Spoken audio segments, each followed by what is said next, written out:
Anti-Zionism is not the same as anti-Semitism. Here are two very different terms that are regularly used interchangeably in current debates. So you might be surprised to learn that they mean entirely different things.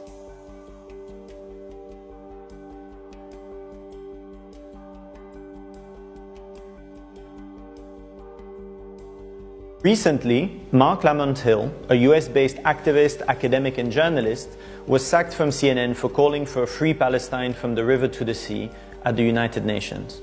Later demands were also made for him to lose his job as a lecturer. The claim was that Lamont Hill's call was anti-Semitic. While the Universal Declaration for Human Rights says that all people are, quote, born free and equal in dignity and rights, the Israeli nation-state continues to restrict freedom and undermine equality for Palestinian citizens of Israel, as well as those in the West Bank and Gaza. Yet it couldn't be clearer from both his speech and his long-standing body of work that he referred to the creation of one unified, secular and democratic state between the Jordan River and the Mediterranean for all its inhabitants. The only way this can be constructed as anti-Semitic is if no difference is made between the State of Israel and Jewish people worldwide. A deeply problematic approach. Anti-Semitism refers to ideas and behaviors which discriminate against, target or harm Jews because they are Jews. Claims that Jews are stingy, that they rule the world or run the banks are anti-Semitic. Similarly, physical or verbal attacks against Jewish people because of their Jewishness are anti-Semitic. Anti-Zionism, on the other hand, is a political ideology, which, as its name suggests, opposes Zionism. Zionism is a political movement born in the late 19th century that argued that the only way for Jews to escape European anti-Semitism was to develop their own state.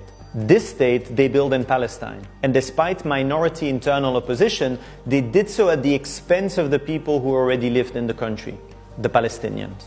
The creation of Israel, which was the outcome of the Zionist movement's efforts, took place in 1948 on the back of the expulsion of over 700,000 Palestinians and the destruction of at least 400 villages. These injustices continue to this day.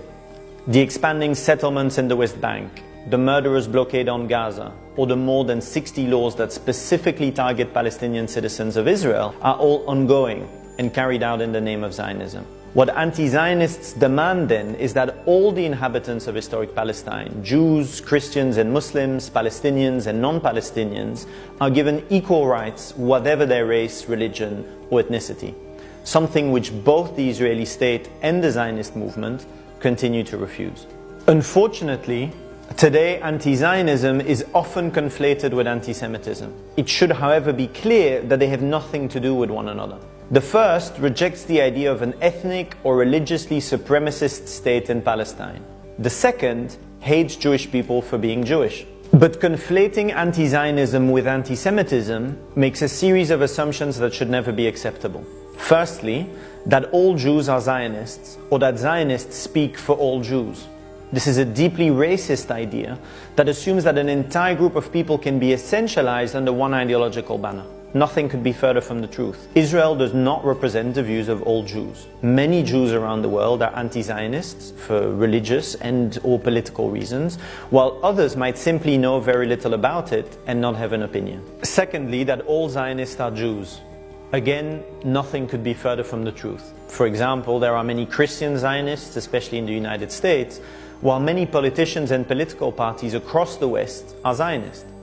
This has nothing to do with Judaism, but with foreign policy and the close alliance that their countries have with Israel. Finally, the conflation between the two ideas often assumes that Zionism only affects Jewish people. This approach, often repeated in current debates, erases the fact that the primary victims of the Zionist movement have been and continue to be the Palestinian people. Their rejection of Zionism, their demands for equal rights and their desire to be able to return to their homes from which they were expelled has nothing to do with Judaism or Jews in any way. Instead, it has everything to do with their opposition to the settler colonial project, which continues to dispossess and oppress them in their own lands. Anti-Zionism is therefore, before anything else, a form of solidarity with the demands of a colonized people that continues to struggle for its freedom. There is a simple yet powerful principle which states that no one is free until we are all free. In that sense, the struggle against anti-Semitism and the struggle against Zionism are one and the same.